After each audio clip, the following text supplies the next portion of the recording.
In this example, we'll graph the function f of x equals x to the 3/4. And remember, we can rewrite our function as f of x equals the 4th root of x cubed, because raising x to the 1/4 power is the same as taking the 4th root. Using this, let's graph it in the form f of x equals the 4th root of x cubed. To see the whole graph, let's start with some points. And we'll have to keep in mind that, like the square root, with the 4th root we can only look at x bigger than or equal to 0. So we'll find points by picking x values that are bigger than or equal to 0 and finding what f of x is. We'll start by looking when x is 16. If x is 16, then f of 16 is the 4th root of 16 cubed. Now the 4th root of 16 is 2, because 2 to the 4th power is 16. So the 4th root of 16 cubed is 2 cubed, which is 8. So that means 16/8 is a point on our graph.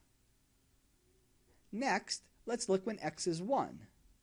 For x equals 1, f of 1 is the 4th root of 1 cubed.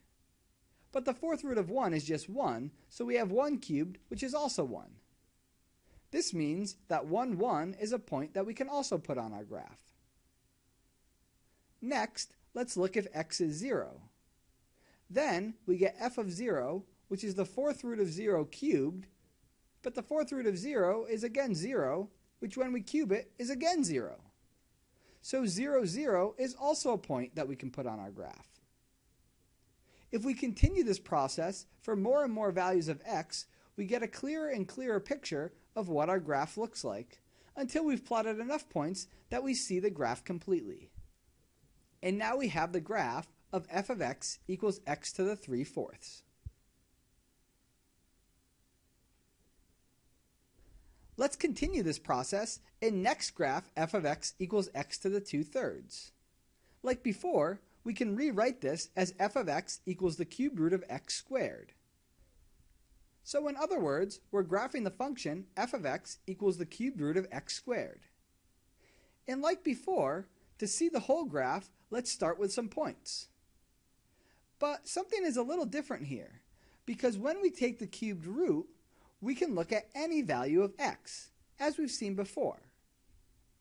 So we can find points by picking any x values and finding what f of x is.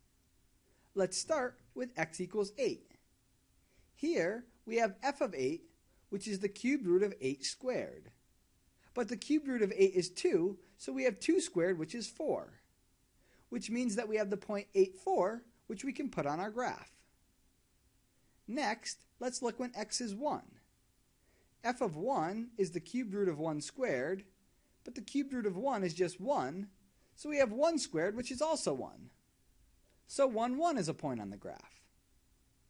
How about x equals -1? Here, f of -1 is the cubed root of -1 squared. But the cubed root of -1 is -1 as well, because -1 times -1 times -1 is again -1.